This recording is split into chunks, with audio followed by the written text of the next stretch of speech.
Bienvenue sur le podcast de l'Église Vie. Bonne écoute. Il faut de temps en temps qu'on parle aussi de sujets de société, des choses qui se passent autour de nous. Et ce matin, je vais vous parler d'un sujet de société à la lumière de la parole de Dieu. Donc je vais prendre des risques, parce que c'est un sujet qui souvent est polémique. C'est pas un sujet qu'on entend souvent dans les églises. On va parler des femmes, on va parler des hommes. On va parler d'une conséquence de la chute qui aujourd'hui prend une ampleur démesurée. Un de mes rôles, si j'en ai qu'un, s'il y en a un qui reste à la fin, c'est de vous avertir sur la pensée du monde à la lumière de la parole de Dieu. C'est le rôle d'une personne qui partage la parole de Dieu. Avertir pour que chacun mette sa vie en règle, chacun soit sanctifié par la parole de Dieu, afin d'être saint. Après la création, il y a eu la chute. Tout le monde est familier avec la chute. Donc la chute, c'est ce qu'on appelle la chute de l'homme. Donc le premier péché est la condition de l'homme après qu'il ait péché. Le premier homme et la première femme pêchent contre l'Éternel. À la suite de cela, l'Éternel Dieu prononce une série de conséquences. Certains appellent ça les malédictions. Il commence à en prononcer contre le serpent, alias Satan. Puis il en prononce sur la femme, puis il en prononce sur l'homme. C'est dans ce contexte-là que je vais vous lire le passage qui nous concerne ce matin. C'est Genèse 3, je vous laisse prendre, Genèse 3, verset 16. On va rester dans ces passages-là.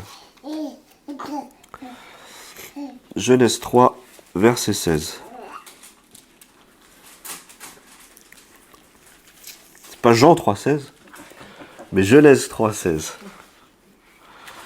Il, donc Dieu, dit à la femme, « J'augmenterai la souffrance de tes grossesses. C'est dans la douleur que tu mettras des enfants au monde. Tes désirs se porteront vers ton mari, mais lui, il dominera sur toi. » Tes désirs se porteront vers ton mari, mais lui, il dominera sur toi. Et là, vous vous dites, sûrement, mais dans quoi tu t'embarques?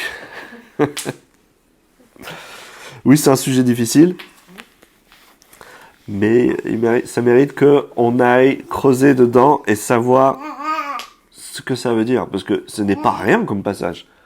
C'est quand même un passage qui est très essentiel.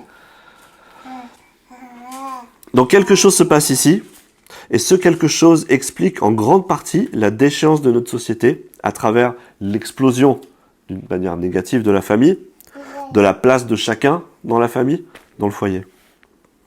Alors, mon message ne porte pas sur la relation mari et femme, non, ni le rôle de chacun au sein du mariage, mais il porte sur le désir de notre nature, les désirs de notre nature, qui sont une conséquence du péché et qui ne sont pas les mêmes selon qu'on soit un homme ou une femme.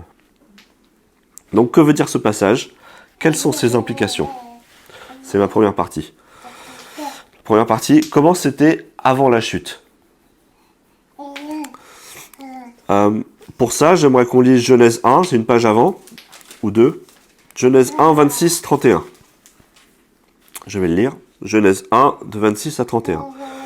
Puis Dieu dit, « Faisons l'homme à notre image, à notre ressemblance. » Merci Talia.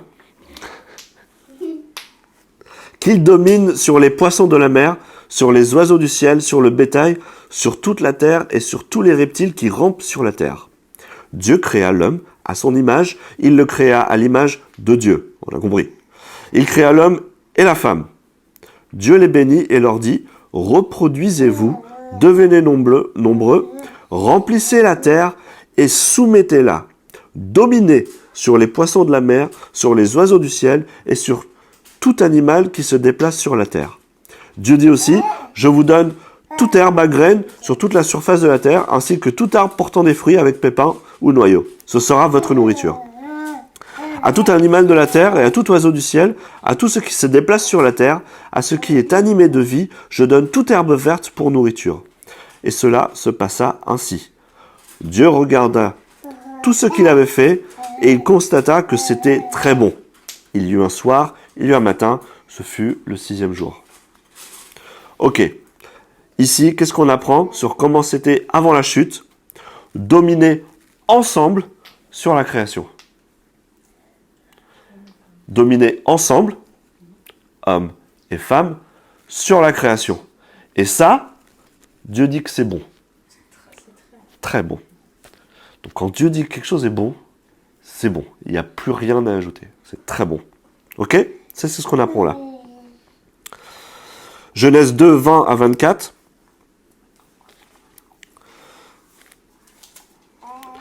L'homme donna des noms à tout le bétail, aux oiseaux du ciel et à tous les animaux sauvages.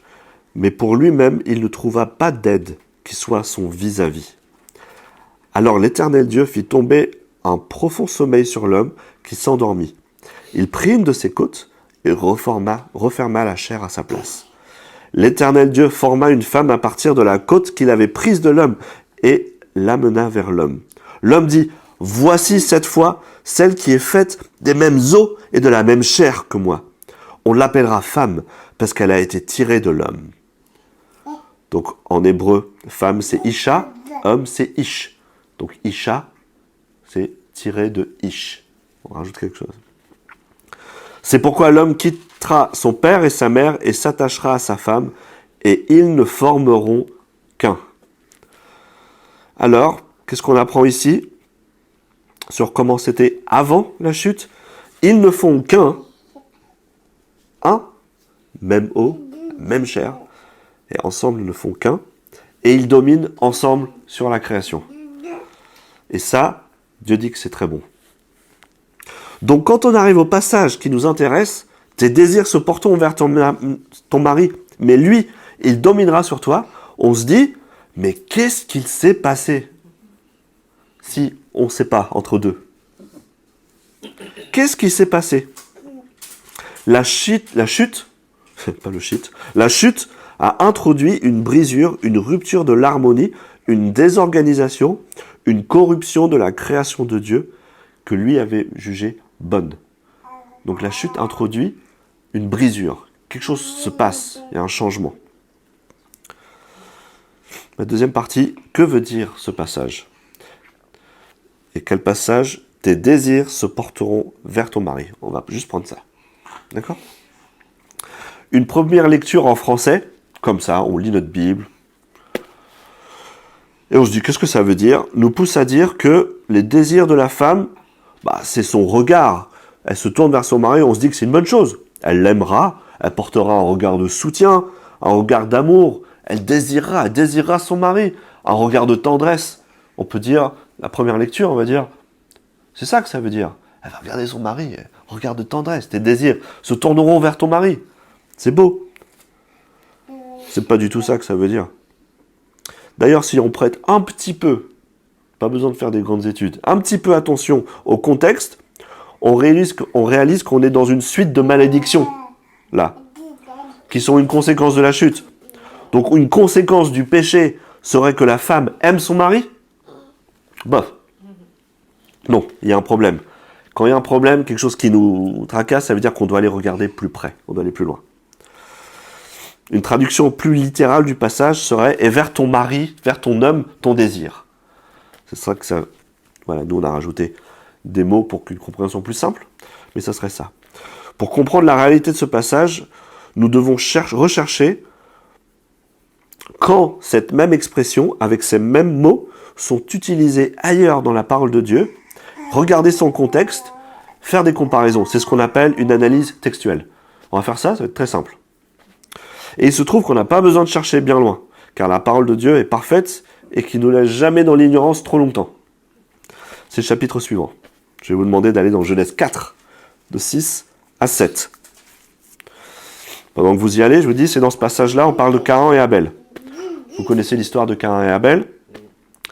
Et à ce moment-là, Caïn a une mauvaise attitude devant Dieu, vis-à-vis du sacrifice, de ce qui vient de l'offrande. Il a une mauvaise attitude devant Dieu. Et Dieu lui dit, pourquoi es-tu irrité? Et pourquoi arbores-tu un air sombre? Certainement, si tu agis bien, tu te relèveras. Si en revanche, tu agis mal, le péché est couché à la porte, et ses désirs se portent vers toi, mais c'est à toi de dominer sur lui. Là, tout de suite, le lecteur, il se dit, ah, c'est incroyable ça. La même formule, les mêmes mots, dans le même ordre, même en français, et c'est encore plus vrai en hébreu, les mêmes mots que Dieu prononce quelques années ou quelques décennies après qu'il les ait prononcés à ses parents. On ne sait pas la notion de temps à ce moment-là. On peut imaginer des années ou des décennies, parce qu'ils n'avaient peut-être pas d'enfants, et maintenant, là, il est grand, et j'en sais pas. Mais on apprend ici que c'est le péché qui porte ses désirs sur Caïn. Mais que c'est à Caïn de dominer sur le péché. Le péché ne porte pas un regard de tendresse sur Caïn. Le péché veut le dominer. Le péché veut le contrôler. Le péché veut prendre sa place, veut devenir sa nature. C'est ça que le péché veut faire à Caïn. Ok. Donc maintenant, on revient à notre passage. Ça nous permet de comprendre dans le passage avant le contexte de « tes désirs se porteront vers ton mari ». Ça veut dire quoi? La conséquence de la chute, du péché, est que l'harmonie, l'unité parfaite d'avant est remplacée par le désir, est remplacée par l'envie de contrôler, l'envie de prendre la place de l'homme pour la femme. Et là, je m'adresse à la femme. Je m'adresserai à l'homme plus tard.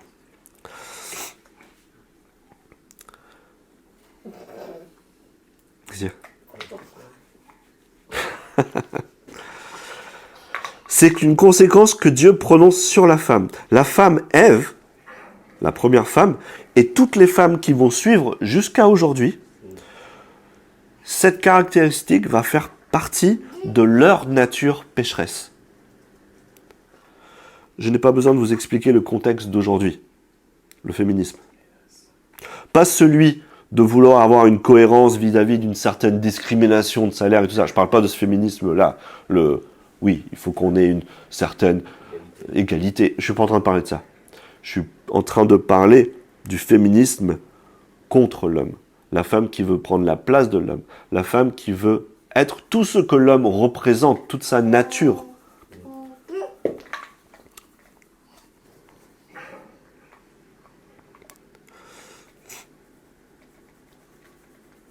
Comme Caïn, qui est jaloux et qui porte un mauvais regard sur l'homme. Mais Dieu dit, c'est à toi de dominer ce désir. Plus ça plus tard. Est-ce que ça permet de comprendre un petit peu? La femme, aujourd'hui, la nature pécheresse de la femme, la conséquence de la chute des péchés, c'est que la femme aurait tendance à porter un regard de désir de ce que l'homme représente et vouloir prendre sa place. Ça ne veut pas dire qu'elle en arrive là, mais ça fait partie, c'est une conséquence de la chute, du péché. C'est que c'est une tendance commune aux femmes, cette chose-là. La deuxième partie du passage dit « Mais lui, il dominera sur toi ». Et là, c'est pas pour les hommes « Ouais, super, t'as vu, bim, dans les dents. Nous, c'est nous le chef. » C'est qui le chef? C'est nous.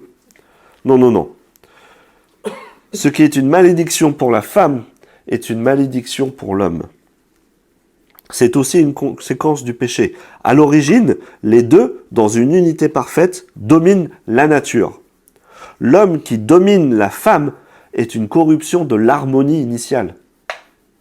On parle de dominer. Le texte n'est pas le suivant. Tes désirs ne doivent pas se porter vers ton mari et il ne devra pas te dominer. Non. C'est une conséquence, c'est du présent, c'est comme ça que ça se passe. Tes désirs se porteront vers ton mari, mais lui, il dominera sur toi. C'est une conséquence. C'est un fait, une réalité.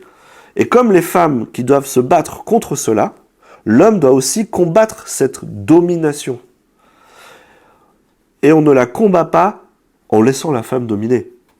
Car sinon, on laisse les désirs de la femme se porter vers l'homme. Vous comprenez? On peut pas réagir comme ça. Donc ça nous permet de comprendre un peu mieux ce qui se passe aujourd'hui. Quand l'homme s'abandonne à sa nature propre, à sa nature, le péché, il veut dominer, tout dominer. Il veut prendre tout le contrôle. Quand je veux dire il veut dominer, c'est qu'il veut dominer. La description la plus visible aujourd'hui, l'exemple le plus visible aujourd'hui serait l'islam. Ce serait le truc le plus visible de l'homme qui s'abandonne à son péché, veut dominer la femme. Vous savez ce qui se passe dans l'islam vis-à-vis des femmes et vis-à-vis de l'homme. Et la femme aussi, qui s'abandonne à son péché, à sa nature propre, elle veut prendre la place de l'homme. Et si on est chacun de nous honnête avec nous-mêmes, on sait que c'est vrai. Mais ceux qui ont longtemps marché avec le Seigneur, depuis longtemps, et qui ont laissé son esprit et le fruit de l'esprit prendre place en soi, c'est beaucoup moins vrai pour eux. C'est beaucoup moins une réalité que, oui, c'est vrai que j'ai tendance à vouloir prendre la place de l'homme. C'est beaucoup moins vrai. Le problème, c'est pas l'homme. Le problème, c'est pas la femme. Le problème, c'est le péché. Mais le péché, qui fait partie de notre nature et notre réalité, nous montre la beauté et l'œuvre de Jésus sur la croix. C'est qu'il nous permet de sacrifier cette nature-là. La croix, la beauté, l'œuvre de Jésus sur la croix nous permet de prendre cette nature propre, cette nature pécheresse, et de la sacrifier. Cette ancienne nature, afin que nous soyons de nouvelles créatures et que nous ne vivions plus en suivant les désirs de notre ancienne nature, mais que nous soyons renouvelés par l'Esprit de Dieu qui vit en nous. Vous comprenez les paroles de Paul ? À la condition que nous sacrifions cette ancienne nature. Cela est valable qu'on soit marié ou pas. On peut se dire, ce passage ne me concerne pas, je ne suis pas marié. Cela est aussi valable pour tous les désirs de la nature pécheresse. Là, j'en ai parlé de deux, celle qui concerne la femme d'une manière plus précise et l'homme, mais toutes les natures. Je vais vous lire Galates 5, 19 à 21. Les œuvres de la nature humaine sont évidentes. Ce sont l'adultère, l'immoralité sexuelle, l'impureté, la débauche, l'idolâtrie, la magie, les haines, les querelles, les jalousies, les colères, les rivalités, les divisions, les sectes, l'envie, les meurtres, l'ivrognerie, les excès de table et les choses semblables, il y en a tellement. Je vous préviens, comme je l'ai déjà fait, Paul qui parle, ceux qui ont un tel comportement n'hériteront pas du royaume de Dieu. Ça, ce sont les œuvres de la nature pécheresse, une conséquence de la chute.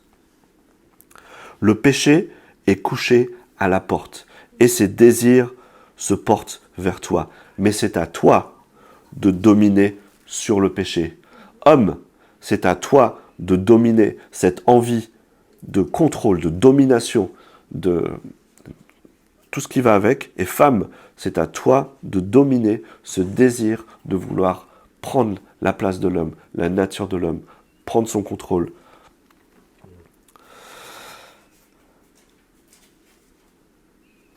Comment devons-nous donc être ?